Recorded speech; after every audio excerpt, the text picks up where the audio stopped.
Medyo kakaiba nga pala itong food trip ko ngayong araw.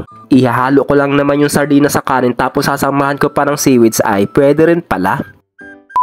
Hi guys, ngayong araw nga tamad na tamad talaga yung buong katawan ko. Kanina pa nga ako nag-iisip kung ano ba yung lulutuin kong ulam. Tinatamad din kasi ako magluto kaya kung ano lang din naman ang meron dito ayun na lang ang kukunin ko. Pero bago nga yan, tumayo na nga rin pala ako dito at tiniklop ko muna itong kumot ko. Medyo malamig din kasi dito sa kwarto kaya nakaidlip ako ng mga ilang minuto. Pagka-uwi ko nga sa bahay, nagpapahinga talaga muna ako saglit bago mag-asikaso. Hirap na hirap nga ako mag-isip at hindi pa rin ako makapag-decide kung ano ba talaga ang kukunin ko dito. Itong pancit canton ba or itong luncheon meat dahil sinasakyan talaga ako ng katamaran kaya itong sardinas na lang at itong seaweeds ang kukunin ko dito. Matry ko nga ang iulam ito kung ano ba ang magiging lasa neto. Pero syempre kumakain din ako ng sardinas dahil ngayon ko nga lang din pala ito susubukan na may kasamang seaweeds. Kaya naman nagsandok na nga rin pala ako dito ng kanin. Napapanood ko nga rin sa TikTok yung trending na tuna. Tapos sinamahan pa nga ng cheese whiz nun at mayonnaise. Pero yung gagawin ko nga ngayong araw, itatry ko lang yung ganitong pagkain. Kinuha ko na nga rin pala itong isang pirasong sardinas para mabuksan na. I-shake daw muna before you open. Oy,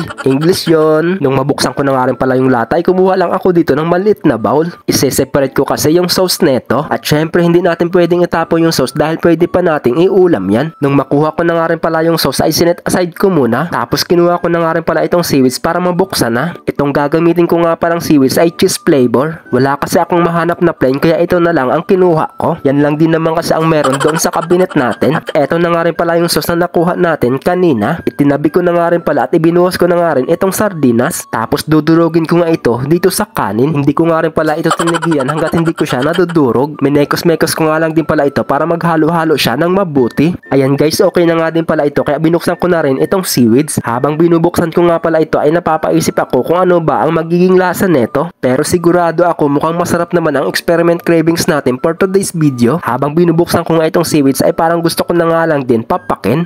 At ayun, nabuksan na nga din pala natin kaya kumuha na nga rin pala ako dito ng isang piraso. Tapos ang gagawin ko nga lang dito guys ay magsasandok lang ako dito gamit ang kutsara para ilagay dito sa seaweeds. Konti nga lang din pala yung inilagay ko para hindi mapunit yung pambalot nating seaweeds. Kaya naman tara para malaman natin kung ano ba talaga ang lasa neto. Sabayan nyo akong i-first bite natin ito. Unang subo. Grabe. Okay na okay nga din pala sa alright itong food experiment natin for today's video. Kaya naman kung hindi nyo pa ito nasusubukan, try nyo na din itong gawin. Pero hindi ko naman kayo pipilitin kung ayaw nyo or gusto nyo. Pero para sa akin, okay na okay din yung lasa niya. Dahil malasahan mo talaga yung cheese flavor ng seaweeds. At hindi mo masyado maaamoy yung lansa ng sardinas. Nasarapan nga rin pala ako dito sa seaweeds dahil sobrang sarap. Pero kahit anong klaseng brand ng sardinas at seaweeds ay pwede naman tayong gumamit dito. So ayun guys, hanggang dito na nga lang din pala ang mini vlog natin. Kaya naman kung di pa kayo nakapalo sa munting page natin, paki-like, share, comment na rin. At sana nagustuhan nyo yung mini vlog natin for today's video. So paano ba yan guys, at magpapaalam na tayo. Thank you for watching. God bless po sa inyong lahat at mag-iingat palagi. Bye bye!